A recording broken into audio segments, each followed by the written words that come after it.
Assalamu alaikum, class 10. I hope so you are well. Today we study about Coulom's law. First of all, I am telling about what is Coulom's law. A force of attraction or repulsion acts between two charged bodies. पहले जो हम लोगों ने पढ़ा था topic, उसमें पता है वो बता रहा था कि अगर एक बॉडी चार्ज है तो दूसरी बॉडी चार्ज नहीं है, तो वो क्या करेगा, जो चार्ज बॉडी होगी उसके पास हम लोग आने चार्ज बॉडी को लेके आएंगे तो उस बॉडी के अंदर भी जो चार्जेस होंगे वो एक्टिवेट हो जाएंगे। अगर वो प्लस है तो माइनस हो जाएगा, माइनस है तो प्लस हो जाएगा। लेकिन यहाँ पे रिपल्शन, उसमें जो रिपल्शन और अट्रैक्शन की फोर्सेस हैं वो हैं, how is this force affected when the magnitude of the change on the two bodies और the distance between them is changed. तो डिस्टेंस क्या हो जाएगा, इनका चेंज हो जाएगा।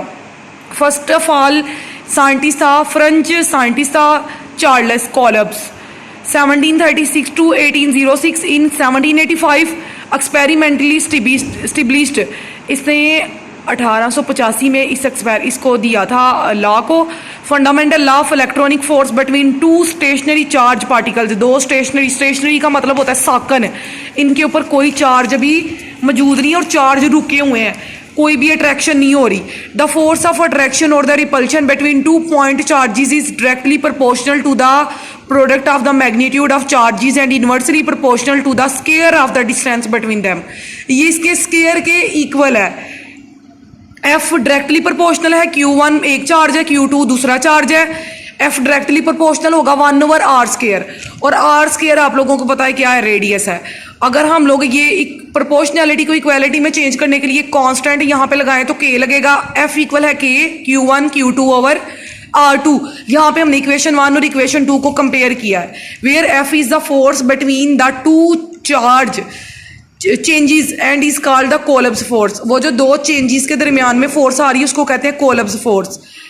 And Q2 are the magnitude of the two charges and R is the distance between two charges. R उसका distance है, F फोर्स है, K कांस्टेंट है, Q चार्जेस है हमारे पास, और K जो है ना वो कांस्टेंट है, प्रोपोर्शनैलिटी कांस्टेंट है। The value of K depend upon the medium between the two charges. दो चार्जेस के दरमियान में जो मीडियम है, K की वैल्यू उस पर डिपेंड करती है।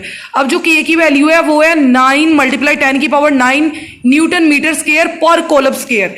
ये इसकी वैल्यू जो होगी ना ये फिक्स होगी, और इसका जो यूनिट है ना वो भी फिक्स है। Point charges where sizes are very small as compare to the distance between them. अब इनका डिस्टेंस क्या होगा, इनके दरमियान है, वो कह रहा है कि वो भी स्मॉलर होगा। अब यहाँ पे एग्जांपल है न्यूमेरिकल, ये आप लोगों ने सॉल्व करना है, लेकिन इसकी हिंट मैं दे रही हूँ।